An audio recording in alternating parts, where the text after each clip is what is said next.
Hi guys, welcome to Rajesh health pharma. आज हम जानेंगे एंटीवायरल ड्रग्स का क्लासिफिकेशन, ये कितने टाइप की होती है और कैसे ये काम करती हैं हमारी बॉडी में। बहुत आसान भाषा में मैं आपको बताऊंगा और आपको बहुत कुछ सीखने को मिलेगा इस वीडियो में, तो आप वीडियो को पूरा देखें। सबसे पहले हम बात करेंगे वायरस की कि वायरस होता क्या है। तो वायरस जब भी हमारी बॉडी में इन्फेक्शन फैलाने के लिए घुसता है तो सपोज क्या होता है कि वो स्किन के थ्रू जा सकता है, बॉडी में टच के थ्रू जा सकता है, जानवर काट ले तो जा सकता है, ओरली मुंह के द्वारा जा सकता है, रेस्पिरेशन सांस के द्वारा जा सकता है, मिल्क के थ्रू माँ से बच्चे तक पहुंच सकता है। तो इस तरह से वायरस फैल जाते हैं। और वायरस में बहुत ही लिमिटेड बीमारियां होती है, जैसे कि बैक्टीरिया में बहुत सारी अलग अलग तरह की बीमारियां होती हैं, वैसे वायरस में नहीं होती।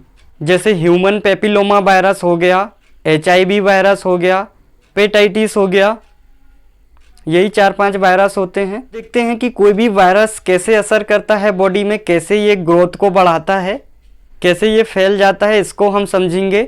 जैसे जो वायरस होता है, जब वो किसी सेल के कांटेक्ट में आता है तो सबसे पहले वो क्या करता है, उस होस्ट सेल को, हमारी जो सेल होती है उसे ही होस्ट सेल कहते हैं, उसको वायरस पेनिट्रेट करता है। पेनिट्रेट मतलब उसको छेद देता है, सेल के अंदर छेद कर देता है और छेद करके वो अंदर घुस जाता है वायरस।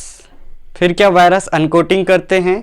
अब वो ट्रांसक्रिप्शन कर रहे हैं, उसका जो DNA है उससे क्या होता है, mRNA में कन्वर्ट हो जाता है। फिर ट्रांसक्रिप्शन के बाद ट्रांसलेशन होता है। ट्रांसलेशन क्या होता है कि ये जो DNA है वो mRNA में कन्वर्ट हो जाते हैं। अब ये mRNA जो है वो प्रोटीन में कन्वर्ट हो जाते हैं, तो प्रोटीन बन जाता है। तो ये प्रक्रिया बहुत फास्ट होती है। तो क्या होता है, वायरस इन्फेक्शन बहुत जल्दी फैलाते भी हैं।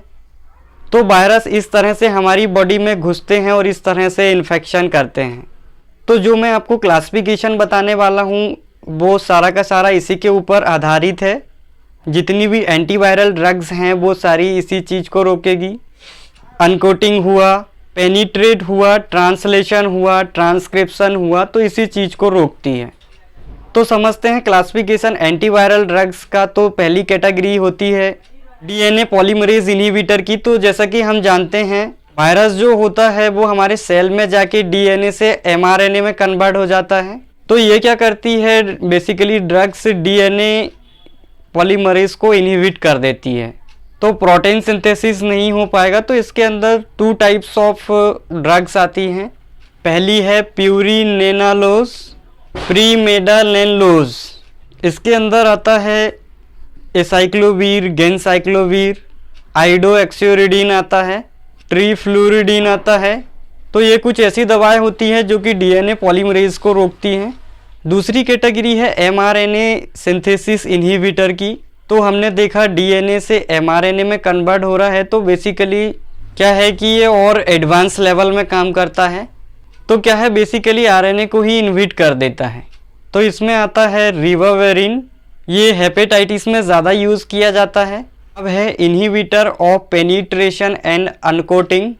इस कैटेगरी की दवाई पेनिट्रेशन को रोकती है और अनकोटिंग को रोकती है। तो इसमें आते हैं एमनाटिडीन, रेमनाटिडीन। ये दवा बेसिकली क्या है, उस पेनिट्रेशन को ही रोक देती है, और अगर पेनिट्रेट कर भी लेता है वायरस तो उसके अनकोटिंग को रोक लेती है। तो ये इस तरह से काम करती है। इसके अंदर आता है एमेंटिडीन और रेमेंटिडीन। रेमेंटिडीन को इन्फ्लुएंजा में यूज़ करते हैं। इसके बाद कैटेगरी है रिवर्स ट्रांसक्रिप्शन इनहिबिटर की। तो ये वही है जो मैंने बताया था कि पहले ये DNA से mRNA में कन्वर्ट हो रहा था, फिर प्रोटीन सिंथेसिस हो गया था। नया वायरस बनाने के लिए ये क्या करता है, mRNA से DNA में कन्वर्ट कर लेता है। ट्रांसक्रिप्शन होता है लेकिन रिवर्स होता है, उस रिवर्सिबल ट्रांसक्रिप्शन को रोक देती हैं ये दवाइयाँ। जो 4th नंबर की कैटेगरी है हमारी रिवर्सिबल ट्रांसक्रिप्शन इनहिबिटर की, NRTIB बोलते हैं। इसमें आते हैं जूडोबुडीन आता है, लेमीबुडीन आता है, डाइडासोनाइड आता है। तो ये कुछ दवाएं जो कि रिवर्स ट्रांसक्रिप्शन को रोकती हैं, HIV एड्स वगैरह में यूज़ की जाती हैं। लास्ट है कैटेगरी 5 नंबर की, प्रोटेज इनहिबिटर। क्या होता है कि वायरस सपोज अंदर घुस भी गया, पेनिट्रेट करने के लिए, अनकोटिंग करने के लिए DNA से RNA में कन्वर्ट होगा, फिर प्रोटीन सिंथेसिस करने वाला है, तो ये क्या करता है, प्रोटीन सिंथेसिस को ही रोक देता है।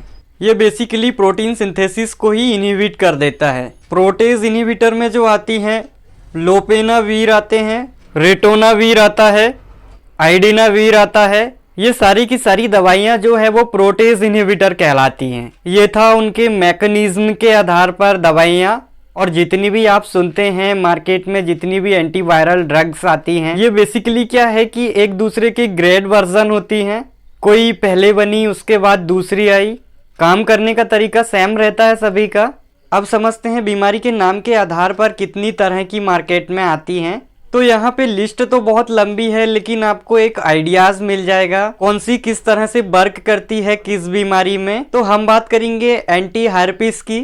तो इसमें आता है आइडोऑक्सारिडिन, फेमसिक्लोवीर आता है, एसाइक्लोवीर आता है, बहुत फेमस है ये, सीडोफोवीर। तो ये होती है एंटी हार्पिस ड्रग्स।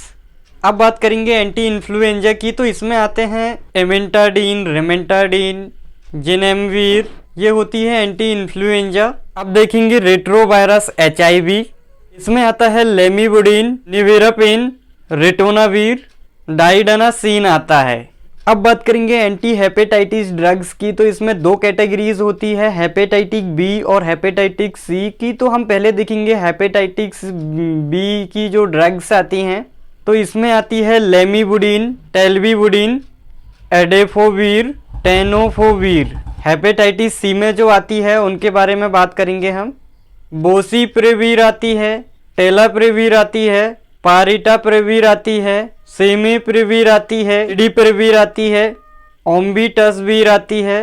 ये सब इनमें चलती हैं। और बेसिकली बात ये है कि जो एंटीवायरल ड्रग्स हैं, मैकेनिज्म के आधार पे सिर्फ 4-5 तरह की इनकी कैटेगरीज होती हैं, बट इनका अपग्रेड आता रहता है। रिसर्च एंड डेवलपमेंट इसमें होता रहता है टाइम टू टाइम। ये था हमारा पूरा एंटीवायरल ड्रग्स का क्लासिफिकेशन। आई होप आपको वीडियो पसंद आया होगा। पसंद आया तो लाइक करें और नए हैं तो सब्सक्राइब कर लीजिए। मिलते हैं अगली वीडियो में किसी नई जानकारी के साथ। So bye bye, take care, thanks for watching.